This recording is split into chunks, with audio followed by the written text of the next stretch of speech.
nabubuhay ka sa pananampalataya. Tayo po lahat ay makakaupo.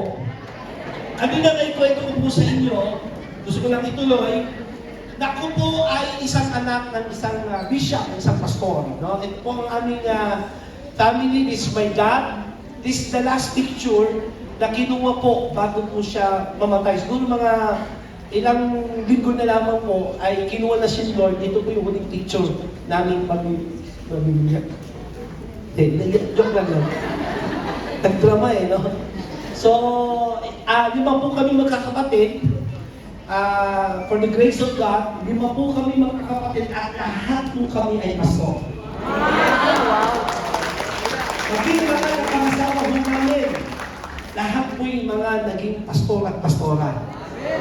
Bagamat lahat po kami ay, sila pala ay graduate ng college. Ako'y graduate ng Bible School ay mga naglingkod kay Lord. Yung asawa ko ay graduate ng 2 degree, pero ngayon pastora. Yung aking pong kapatid na panganay ay nagpapastor po sa Japan. For the glory of God, meron po tayong 15 churches sa Japan. Yung sumunod naman po sa akin, na babae ay nagpapastor sa Tagaytay. At the same time ay meron po siyang kids ministry sa mga bata. Nagpapakain, nagpapaaral sa mga bata. And then yung sumunod po sa kanya, yung aming pong youngest sister ay nagpapastor naman po sa California, USA. At pinagpala na rin po sila ng Panginoon doon. Nung gusto lang po namin, ay nagpalinig ng church sa Laguna, Cabuyao, but ngayon ho, siya ang nagpapastor sa aming main church. So 5 po kami na pinalaki na isang araw mga naging pastor, pero nung bata ayaw magpastor. Lahat po kami, ang nag-uusap kami magkakapatid, ano ka naging pastor? Ano ka naging pastor? Ay, yung kapanganay po namin ay nakapag-boyfriend ng isang founder ng fraternity. Yung sumunod ho sa akin na babae, teenage pregnancy. Okay? So, kaming magkakapatid, nakaranas ho kami ng buhay na mundo. Anak ng pastor, tuwing linggo nasa church, pero pag-araw ng Lunes, Sabado hanggang Sabado, iba-iba ho ang aming ginagawa. Kaya hindi po lumaki ka talaga sa church, born again ka na. Yan ang katotohanan, hindi po minamana ang pagiging born again. So ito po nangyari sa amin, konting background lang po. Para punta ko sa pinaka-main topic po natin. So, pinakanak ng pastor, ang kinalakihan kong buhay, yung buhay na nasa church. Sabi ko kanina, pagkain na lang po namin, kakainin pa ng ibang mga membro kung pumunta tuwing tanghali. Okay? So naranasan namin, yung ewan ko namin yung kwento na kakain na lang ho kami sa pagkainan bilang may darating na mga bisita, misyonaryo, no, mga kung saan galing, patatayuin ho kami ng aming tatay. Naktayo muna kayo, may bisita, paunahin muna natin silang kumain. So habang kumakain sila, kami magkakapatid nakasilip. Sabi ng isang kapatid ko, Kuya, binabaliktad na yung isda. Mahirap ang paglilingkod noon. Napakahirap, hindi po madali. Tulad ngayon, mas madali ang paglilingkod. Ang nararanasan natin yan. Pero noon, sobrang hirap. Maraming pinagdaanan. Kung saan, sa paglilingkod po ng mga magulang ko, ang naging buhay po namin ay manampalataya. Laging sasabihin ng tatay ko sa amin, anak, yung pagkain kinakain nyo, biyaya ng Diyos yan. Tatay ko po, by the way, ay isang sindikato bago na born again. Naging big time po siya ng Metro Manila, naging nakilala po sa larangan ng panggogoyo. Yun po yung buhay ng tatay ko. Hanggang siya ay na born again, kaya tuwing kakain kami sa pagkain, sasabihin ng tatay ko, dati pinakakain ko kayo ng galing sa demonyo. Ngayon yung pagkain na yan galing kay Lord. So naging buhay po namin lagi ay mag-faith o bayaran na ng tuition fee o mag-pick ka kay Lord. Anak, si Lord na mag-provide. Isipin mo yung tatay ko So ganun yung naging buhay namin. Naging buhay namin, laki na lakihan, lahat ng bagay ay kailangang aniwalaan sa pananampalataya. And po, nung nagsisimula ang church namin, galing kami ng gawain, Valenzuela po kami, Tapos, pumupunta ng Paranaque para sa pioneering church. Isang araw, pagbalik namin ng aming bahay, yung bahay namin na ransak, kinuha lahat ng mga gamit. Ito tindi nung magnanakaw, pati kutsara tinidor kinuha. Matindi yung magnanakaw na yun. Totoo po. Kinuha, counter, lahat, walang tinila. Kasi nga maghapon kami wala sa bahay eh. So, iubos lahat. Kami magkakapatid, ang lagi lang namin bisyo tuwing umaga, ewan ko yung mga ka-age ko po, no? Tuwing umaga, ay manonood ng batibot. Ha? Batibot, ewan ko alam niyo yung, no? Yung si tata, si kuya. O, yung batibot mo, si Kong Pagong, Kiko Matching. So nanonood kami. Dahil wala na kaming TV, eto nangyari. Nakikinood na kami sa kapitbahay. Ano yung nakatungo ko gano'n sa bintana ng kapitbahay nung nanonood kayo? So nakita ng tatay ko naawa sa amin. Nag-page sa Lord, bigyan mo kami ng bagong TV. Sabi sa mga anak, gusto niyo magka-TV? Mag-pay kayo kay Lord. So lagi naman kami nagpe-pray, Lord, TV. Sa umaga, inutusan ng Panginoong Diyos, ang tatay ko, na pumunta sa recto. So pumunta siya ng recto. Sabi niya, mag-window shopping para tingnan magkano. So pumasok siya sa isang tindahan doon. Isang Bombay ang may-ari nung appliances. Nagtatanong siya, magkano itong TV ko? Ganyan. Magkano itong TV ko? By the way, yung TV po noon, kala mo, binusan ng tubig, namamaga. Yung TV na yun kasi maninipis eh. So, magkano itong TV ko? Magkano itong TV nito? Nag-window shopping na siya. Pero ang binili niya sa recto, pag uwi, akala ko TV, dala-dala yung ano? Antena.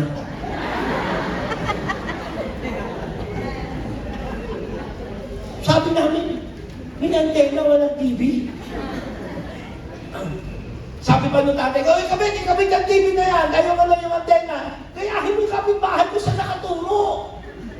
Wala naman kami TV, pero may antena. So ito na, pumunta nga siya doon doon sa may bentahan ng TV. At habang namimili siya, yung Bombay, tinitignan siya. Ngayon, sabi sa kanya, gusto mo, balik ka rito, merong parang inchik yata yun. May discount. Sulat mo pangalan mo, pagka meron ng discount, tawagan ka namin. So sinulat naman ang tatay yung address, pangalan.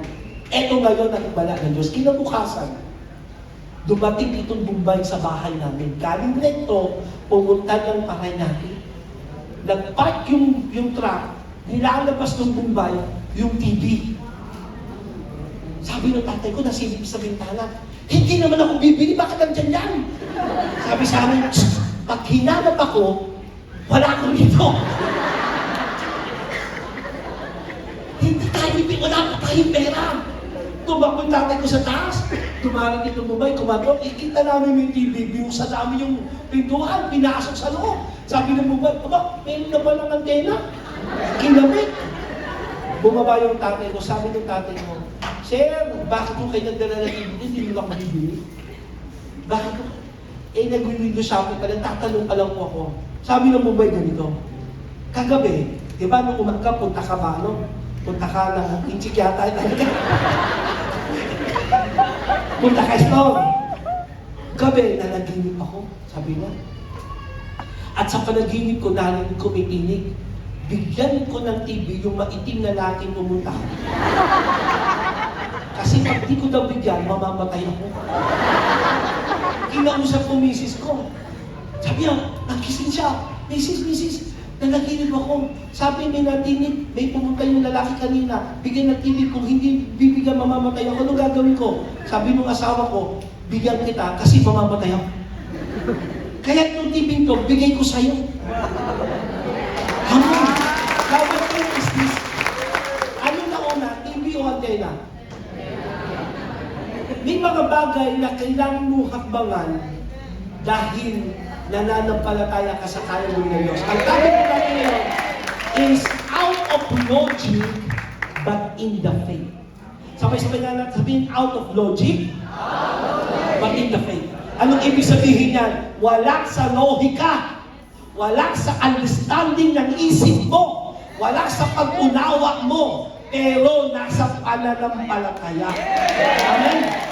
Ang nakakalungkot ngayon, we live in a logical world. Nabubuhay tayo sa laging pagdadahilan o paglo-logic sa mga bagay-bagay. Pag sinabing logic, in meaning ng logic sa word according to Merriam-Webster, a proper or reasonable way of thinking about or understanding something. A particular way of thinking about something. Pag sinabing logic, the science that studies the formal practices used in thinking and reasoning. So pag sinabing logic, ito'y pag-iisip, pagdadahilan ng nasa tama. Pero hindi po pag tayo na kay Lord, minsan kailangan out of logic. Pag sinabing mong logic, ang namumuna sa'yo is yung mga senses. The sense of sight, smell, touch, hearing, and taste. Minsan yan ang buhay ng iba. Kung ano nakikita, yun ang buhay nila. Pagbukas ng rep, puro tubig ang laman, kaya puro ka ng kalungkutan.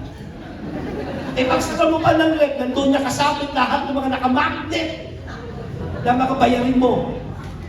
Sino ganyan? Yung nakadikit yung mga bills mo. Pagbukas mo ng rep, wala nang laman, pag sarado mo pa, Diyos ko po yun, ano mabuhay, no? Diba? Nakatingin ka lagi sa nakikita lang. Magkalong pera ko sa bulsa. Yung iba, amin na amoy, nakakamoy ako ng bulaklak, baka may mamamatay na. Touch, hinahawakan kang sakit sa katawan. Parang may bukol ako rito, baka cancer na yata ako. Tigyawat lang yan! Hearing, naririnig, pinag-uusapan. Wala nang mangyayari sa buhay mo, hindi ka na-aasenso, ganyan ka na lang talaga, mamamatay ka na lang mahirap, minsan yun ang pinaniniwalaan natin. Amen. Nalatasahan. No? Yan yung mga bagay, pang-lohika. Pero sinabi ng Bible, at basahin natin sabay-sabay, Habakkuk chapter 2 verse 4. 1, 2, 3, go. The just shall live by his faith. Ang mga taong matutuwid ay mabubuhay sa pananampalataya. Amen. 2 Corinthians chapter 5 verse 7, for we live by faith, not by sight. Hindi ka nabubuhay sa mga bagay na nakikita mo. Although nakikita mo puro problema, puro suliranin. Pag tumingin ka talaga sa paligid mo, mamumblema ka. Pag tingin mo pala sa asawa mo, mamumblema ka na eh. Sino dito pag tumitingin sa asawa niya, pag gising ng umaga, pag ito ba na pang-asawa ko, Diyos ko po. May nandito naman sa akin attorney, bakit dito ko na uwi sa nasingke? Yung nakikita mo. Pero ano sabi ng Bible? Ang buhay natin ay hindi sa mga bagay na nakikita, kundi sa pananampalataya. Kaya sabay-sabay natin sabihin, out of logic, but in the faith. Again, out of logic, but in the faith.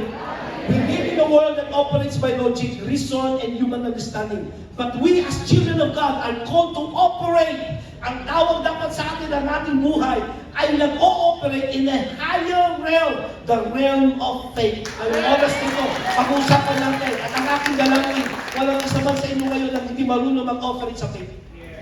Okay? Handa ba kayo doon? Mag-ooperate ka sa faith, hindi sa fear. Pag nag-ooperate ka sa fear, lagi kang paatras. Pag faith, by faith, habang ka na habang. Marami sa inyo, stuck kayo sa inyong kalagayan because of your fear.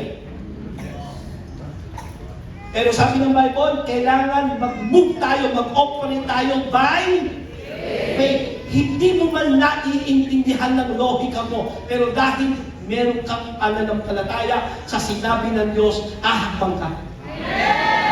Tingnan niyo po ang Bible, puno-puno ng kwento ng out of logic, pero kumilos si Lord. Hindi kaya ipaliwanag. Ang Panginoong Jesus, 5 tinapay, 2 isda, pinakain 20,000. Paano mo ipapaliwanag yun?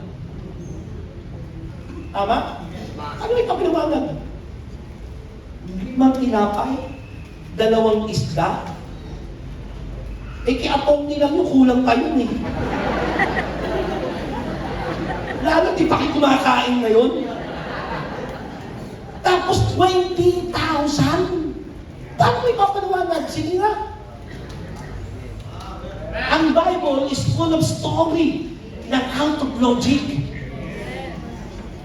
Yun dapat ang buhay natin. Do not operate doon sa flesh. Do not operate sa mga bagay na nakikita mo. Mag-operate ka kung paano sinasabi ng salita ng Panginoon. Paano nangyari? Ibinigay sa kamay ng Diyos yung 5 tinapay, 2 isda, nag-multiply. Gusto mo mag-multiply, mga blessings sa buhay mo, lagi mo ibigay sa kamay ng Diyos. Damo mo ikaw ang nagko-control ng pera mo, ng pinansyal mo, ng resources mo. Laging kulang yan. Ibigay mo sa kamay ng Diyos. Mag-multiply yan. Aapaw yan. Amen. Ano bang bagay na hinahawakan mo lagi? Hindi lalago. Pakawalan mo. Sabi mo kasi katabi mo, pakawalan mo. Pero dito kinakausap ka ni Lord, anak! Yang inipo mong yan,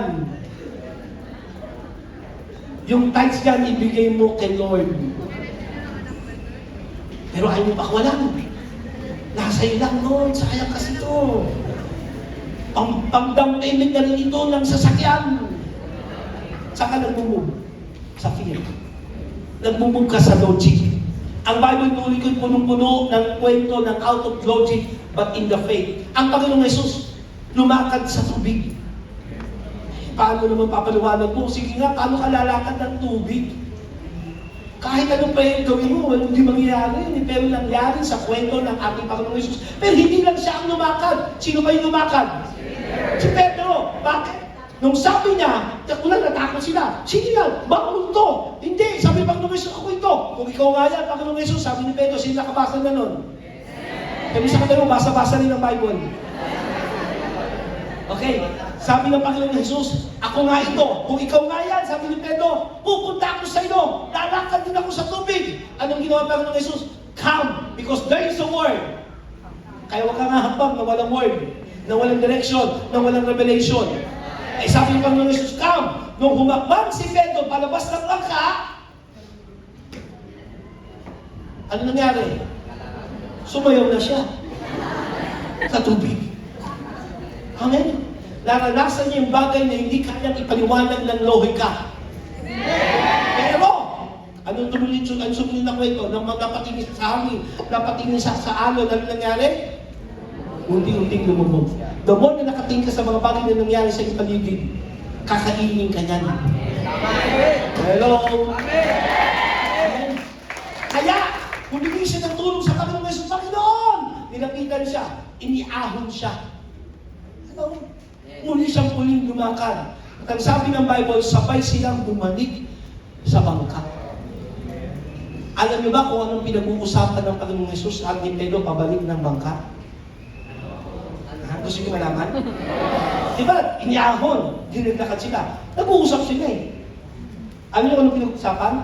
Gusto niyo malaman? Yes! Lumabas ka ng bangka mo, lumakad ka rin sa tubig. Minsan, walang malalim na revelation sa iyo si Lord. Pwede ba ako mangalan na kaunti? Bakit? Nandiyan ka pa rin sa comfort zone mo. Walang malalim na revelation kung sino si Jesus sa buhay mo kasi nandun ka lang sa takot, pangamba.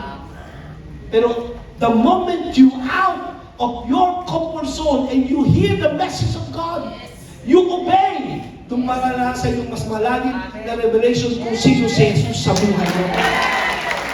Why? Faith opens the door to the supernatural realm of God.